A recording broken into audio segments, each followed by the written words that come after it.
بسم اللہ الرحمن الرحیم۔ معزز ناظرین، السلام علیکم۔ ناظرین، آج کا ہمارا مختصر سا ٹاپک ہے شیطانی مخلوق سے ہم کس طرح محفوظ رہ سکتے ہیں۔ خواتین و حضرات، ہم سب جانتے ہیں کہ شیاطین کی ایک بہت بڑی فوج ہے جو نسل آدم سے برسر پیکار ہے۔ لہٰذا ہمیں حکم اور ہدایت ہے کہ ہر کام شروع کرنے سے پہلے اللہ کا پاک نام لیا جائے، اللہ کے نام سے شروع کیا جائے، جس کی خیر و برکت سے اور طاقت سے شیاطین انسان سے دور ہٹ جاتے ہیں۔ Every one knows. چنانچہ پہلا ہتھیار جو شیطانی قوتوں کے خلاف ہمارے پاس ہے، مسلمانوں کے پاس ہے، وہ ہے اعوذ باللہ من الشیطان الرجیم، بسم اللہ الرحمن الرحیم۔ پہلی لائن آف ڈیفنس، اس کو ہم نے کبھی نہیں بھولنا۔ دوسری بات، اب ہم نے ایک معاشرتی زندگی گزارنی ہے۔ انسان ایک معاشرتی حیوان ہے، تو ہمیں اچھے برے لوگوں سے ملنا بھی ہے، اچھے برے ماحول میں آنا جانا بھی ہے۔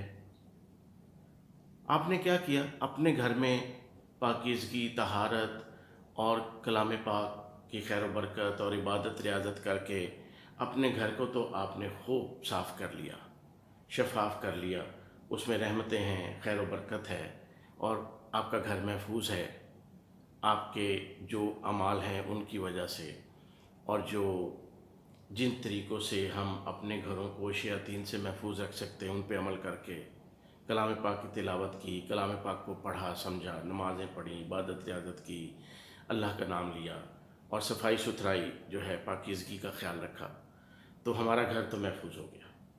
لیکن آپ کو گھر سے باہر بھی تو نکلنا ہے، اور عزیزوں، رشتہ داروں، دوستوں کے گھروں میں بھی جانا ہے۔ اس کے علاوہ جو ہمارے معاشرتی فرائض ہیں، ہم نے سڑک پہ بھی چلنا ہے، ہم نے میدان سے بھی گزرنا ہے، درختوں کے نیچے سے بھی گزرنا ہے، سیر و تفریح کے لیے بھی جانا ہے، ضروری کام کے لیے مارکیٹ بھی جانا ہے، دفتر میں ملازمت بھی کرنی ہے، اسکول، کالج، ہاسپٹل، ہر جگہ جانا ضروری ہے۔ تو کیا ہر جگہ کو آپ اچھا پا سکتے ہیں، یا ہر جگہ آپ کو اپنے گھر جیسا پاک، صاف، خیر و برکت والا ماحول مل سکتا ہے؟ یقیناً نہیں۔ تو پھر گھر سے باہر کیوں کر شیطانی قوتوں کا مقابلہ کیا جا سکتا ہے؟ ناظرین، شیطانی قوتیں ہوں یا حسد کے اثرات ہوں، بغض کے اثرات ہوں، دشمنی، نفرت، ہوس والی نگاہیں ہوں، ان سب کا پروسیجر کیا ہوتا ہے کہ شعائیں ہوتی ہیں، ریڈیشنز ہوتی ہیں۔ تو آپ نے کلام پاک میں بھی پڑھ لیا کہ حسد کرنے والوں سے یا اللہ ہمیں محفوظ فرما دے۔ تو حسد کرنے والا کیا کرتا ہے؟ بس اس کی خیالات نیگیٹیوٹی ہوتی ہے جو آپ کو متاثر کرتی ہے۔ نظر بد بھی آپ نے دیکھا کہ مذہب میں اس کی اہمیت ہے، تو نظر بد بھی کیا ہے کہ کسی کی بری نظر، اس کے برے خیالات، ہمارے خلاف نفرت، حسد، اور اس نظر سے دیکھنا، تو وہ نظروں سے شعائیں نکلتی ہیں، آنکھوں سے شعائیں نکلتی ہیں۔ ہم بہت ساری ویڈیوز میں بات کر چکے ہیں۔ تو اصل میں تو یہ ہے کہ ساری چیزیں جو ہیں یہ ریڈیشنز ہوتی ہیں، نیگیٹیو ریڈیشنز۔ اب آئیے دیکھتے ہیں کہ ہم ان منفی شعاؤں سے کیسے بچ سکتے ہیں۔ نمبر 1، باوضو ہو کر گھر سے نکلیں۔ جی ہاں، ہم وضو صرف نماز پڑھنے کے لیے کرتے ہیں یا قرآن پاک پڑھنے کے لیے اس سے پہلے وضو کرتے ہیں؟ نہیں، جبکہ وضو کی پاکیزگی اور اس کی حصاروں کی موجودگی ہمیں بہت سارے مسائل سے، بہت ساری پریشانیوں سے دن بھر بچا سکتی ہے۔ حقیقت میں وضو کر کے پاکیزہ حصار جو ہیں، جب بھی ہم وضو کرتے ہیں، نماز کا وقت ہو نہ ہو، تو جب بھی وضو کریں گے اس کے پاکیزہ حصار ہمارے جسم کے گرد آ جائیں گے، اور ہم آنے والی شعاؤں سے، جو منفی شعائیں ہیں، جو شیطانی شر ہے، جو انسانی شر ہے، تو کلام پاک میں انسانی اور شیطانی شر دونوں سے پناہ مانگنے کو کہا گیا ہے کہ میں پناہ مانگتا ہوں، انسانی شر سے بھی، شیطانی شر سے بھی اللہ کی پناہ میں آتا ہوں۔ تو یہ منفی اثرات سے اس طریقے سے ہم بچ سکتے ہیں۔ کس طریقے سے؟ وضو کر کے۔ ناظرین، سائنس نے اتنی ترقی کر لی ہے کہ آج ہمیں یہ بھی پتہ چل چکا ہے کہ حصار واقعی ہوتے ہیں۔ آج کی سائنس حصار کو تسلیم کر چکی ہے۔ حصار کیا ہے؟ ایک روشنی کی لائن ہے، روشنی کا دائرہ ہے۔ اسے حالہ بھی کہتے ہیں، اسے نورانی حالہ کہتے ہیں، اسے روشنی کا غلاف بھی کہہ سکتے ہیں، اور سائنٹیفک زبان میں اسے اورا کہتے ہیں۔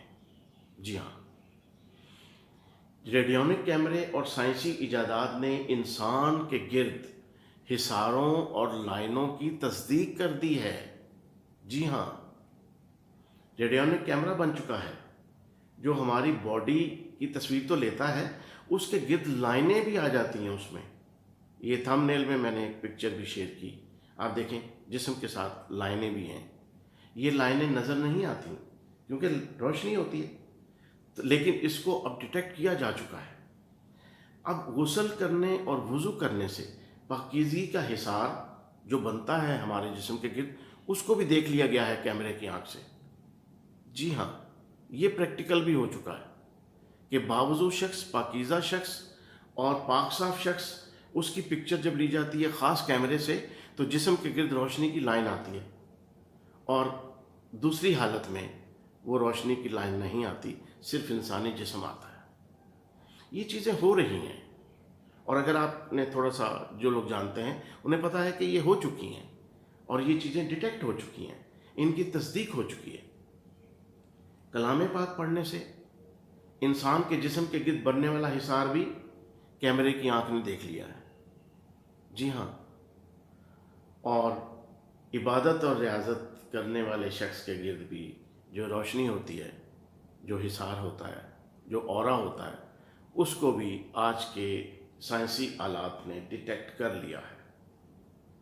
تو پھر ایتھر کو تو کئی سو سال پہلے ڈیٹیکٹ کر لیا گیا تھا کہ ether is a medium. Physics میں ہم نے پڑھا کہ ایتھر جو ہے اس کا بھی اورا ہوتا ہے۔ یہ خلا میں، فضا میں، ہر طرف ہمارے ارد گرد ایتھر ہے۔ ایتھر میں جب ہم بیٹھتے ہیں تو ہمارا ایک سکیچ بن جاتا ہے۔ تو ایتھر کا اورا بھی سائنس نے جو ہے اس کو پروو کر چکی ہے، پہلے ہی کر چکی ہے۔ اب انسان کے مادی جسم کے ساتھ، یعنی فزیکل باڈی، جو ہماری فزیکل باڈی ہے، اس کے گرد آنکھ سے نظر نہ آنے والے حصار اور غلاف، یہی ہماری حفاظت کرتے ہیں، اور یہ شیطانی قوتوں اور ان کے برے اثرات اور انسانی شر کے برے اثرات سے ہمیں محفوظ رکھتے ہیں۔ اب ایک اور بات بھی آپ نے ذہن میں رکھنی ہے، جو پہلے بھی ہم بہت دفعہ ڈسکس کر چکے ہیں۔ شیطانی اثرات ہوں، نظر بد کے اثرات ہوں، تعویذ دھاگے کے اثرات ہوں، جادو ٹونے کے اثرات ہوں، کچھ بھی ہو، یہ اثرات ہمیشہ ریڈیشنز کی شکل میں آتے ہیں، یاد رکھیے گا۔ اس چیز کو بھی پروف کیا جا چکا ہے، اور مزید انشاءاللہ آنے والے وقت میں یہ ساری چیزیں ثابت ہونے جا رہی ہیں کہ تعویذ سے شعائیں نکلتی ہیں، جن بھوت سے شعائیں نکلتی ہیں، اور بدروحیں اور شیاطین، شیطانی مخلوق ہے ساری۔ اس پہ بھی ہم بات کر چکے ہیں کہ ہمیں اس بحث میں پڑھنا نہیں ہے کہ چڑیل ہوتی ہے کہ نہیں ہوتی، شیطان ہوتا ہے یا نہیں ہوتا، آپ کا ایمان ہے، میرا ایمان ہے، ہوتا ہے۔ تو چڑیل شیطان کی ایک شکل ہے، دیٹس آل، فنش۔ ہر قسم کی مخلوقات کے نام جو ہم نے رکھے ہوئے ہیں وہ شیاطین کی شکلیں ہیں۔ بحث ہی ختم ہو گئی، مسئلہ ہی ختم ہو گیا۔ تو شیطان کسی بھی شکل میں آ کے ہم پہ برے اثرات، بری شعائیں پھینک سکتا ہے، اور ہمیں اس سے بچنا ہے۔ تو جب یہ ساری چیزیں، ایون جادو، تعویذ، دھاگا اور نظر بد، ہر چیز شعاؤں کی شکل میں ہوتی ہے، تو پھر ہمارے پاس بھی شعائیں ہیں۔ یہ شعائیں نقصان دہ ہیں، نیگیٹو، ہمارے پاس پازیٹیو شعائیں ہیں، اور یہ جو نیگیٹو شعائیں ہیں یہ تیز دھار آلے کی طرح ہوتی ہیں، شارپ ریڈیشنز ہیں۔ یہ ریڈیشنز ہمارے جسم میں تکالیف پیدا کرتی ہیں، دردیں پیدا کرتی ہیں، ہیوینس پیدا کرتی ہیں، بیماریاں پیدا کرتی ہیں، جی ہاں، اور دماغ میں بھی غصہ، چڑچڑاپن، بیزاری، بے چینی، اس قسم کی کیفیات پیدا ہو جاتی ہیں نیگیٹو شعاؤں سے۔ تو آئیے اس کا توڑ کیا ہے؟ ہمارے پاس ان سے بھی زیادہ بااثر شعائیں موجود ہیں، اور ہم ان کو کریٹ کر سکتے ہیں اور اپنے جسم کے گرد فکس بھی کر سکتے ہیں، یا ان کو بار بار ہم چینج بھی کر سکتے ہیں۔ اور وہ شعائیں ہیں، وہ حصار ہے ہمارے جسم کے گرد پازیٹیو شعاؤں کا، وہ وضو کا حصار، وہ کلام پاک کا حصار ہے، وہ صدقہ خیرات دینے سے جو حصار آتا ہے، اللہ تعالیٰ بلاؤں سے بچاتے ہیں، مصیبتوں سے بچاتے ہیں، وہ حصار ہیں جو انسان کے گرد آ جاتے ہیں، اور انسان کے جسم کو یہ مثبت حصار، یہ نور کی لہریں، یہ روشنی کی لہریں، پاکیزگی کی لہریں، حفاظت کی لہریں، کلام پاک کی لہریں، نیک خیالات کی لہریں، عبادت اور ریاضت کی لہریں، یہ ہمارے جسم کو بند کر دیتی ہیں، پیک کر لیتی ہیں، پیکنگ، اور اپنے غلاف میں لے لیتی ہیں، اپنے حصار میں لے لیتی ہیں، اور اللہ کے کرم سے یہ نیگیٹو شعاؤں سے بہت زیادہ طاقتور ہے الحمدللہ، اور انسان کا جسم ان کے اندر محفوظ ہو جاتا ہے۔ ناظرین، باوضو رہیں، کلام پاک پڑھیں، عبادت ریاضت کریں، نیک خیالات، اچھے خیالات رکھیں، صدقہ خیرات دیں، آپ کا جسم حصاروں میں ہی رہے گا، پاکیزہ حصاروں میں رہے گا، اللہ کی طرف سے آئے ہوئے حصاروں میں رہے گا۔ تو کس چیز کا ڈر ہے؟ انسانی شیطانی شر اس سے ٹکرا کے ختم ہوتا جائے گا۔ اللہ حافظ۔